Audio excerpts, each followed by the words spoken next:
dalam panitia persiapan kemerdekaan kan wilayah republik dibagi 8 provinsi. Nah, semua provinsi ini sudah ada gubernurnya. Seperti tapi Sultan Yogyakarta tetap tidak menjadi bagian daripada itu karena status istimewanya itu. Pada sepanjang tahun 1946 hingga 1949, saat berlangsung revolusi untuk mempertahankan kemerdekaan Indonesia yang tengah dirongrong Belanda lewat nikah atau pemerintahan sipil Hindia Belanda, pihak Kesultanan dan Pakualaman Yogyakarta menjadi pendukung sepenuhnya keberadaan Republik Indonesia. Setelah menyatakan bergabung, itu Sultan dan juga Pakualam menyatakan diri untuk memimpin Yogyakarta sebagai daerah istimewa di dalam Republik Indonesia. Itu di dalam amanat 5 September tahun 45. Itu makanya disebut sebagai embrio keistimewaan Jogja.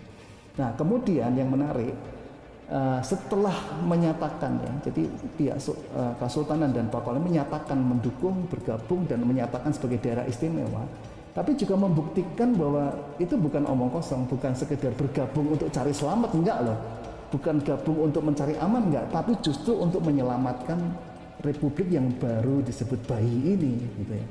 Nah, makanya di akhir 45 kan suasana Jakarta nggak kondusif lagi, ada serangan ada penjajah pengen masuk lagi, lalu kemudian ya Yogyakarta akhirnya menjadi sebuah tawaran, menjadi sebuah peluang untuk menyelamatkan republik ini. Nah, lalu 4 Januari 46 jadilah pindah di Yogyakarta, ibu kota republik, dan itu berbicara tentang kontribusi yang sebenar-benarnya, karena apa, fasilitas, infrastruktur, pembiayaan pemerintahan, termasuk pengcoveran kepemimpinan itu dilakukan oleh Yogyakarta untuk mendukung pemerintahan Indonesia itu. Kalau kita lihat juga misalnya peristiwa serangan umum 1 Maret 49 itu adalah strategi dari Jogja untuk menunjukkan eksistensi Indonesia di depan dunia, dan itu berhasil kan, yang akhirnya berujung pada pengakuan kedaulatan Indonesia. Setelah pengakuan kedaulatan Indonesia oleh Kerajaan Belanda sebagai konsekuensi hasil konferensi Meja Bundar atau KMB pada 27 Desember 1949, negara Republik Indonesia yang beribu kota di Yogyakarta hanyalah sebuah negara bagian dari Republik Indonesia Serikat atau RIS. Pada masa ini, Kesultanan Yogyakarta menjadi bagian dari Republik